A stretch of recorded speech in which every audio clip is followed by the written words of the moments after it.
कि uniform civil code के नाम पर ऐसे लोगों को भड़काने का काम हो रहा है।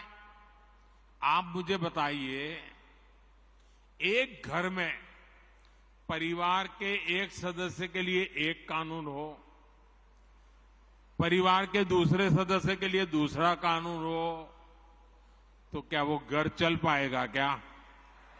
कभी भी चल पाएगा क्या? फिर ऐसी दोहरी व्यवस्था से देश कैसे चल पाएगा?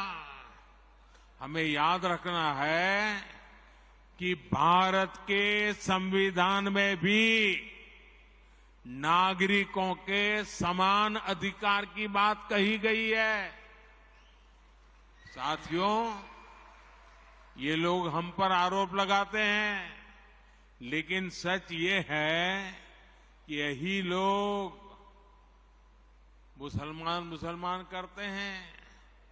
अगर ये मुसलमानों के सही मायने में हितैषी होते तो अधिकांश परिवार, मेरे मुस्लिम भाई बहन, शिक्षा में पीछे न रहते, रोजगार में पीछे न रहते, मुसीबत की जिंदगी जीने के लिए मजबूत नहीं रहते।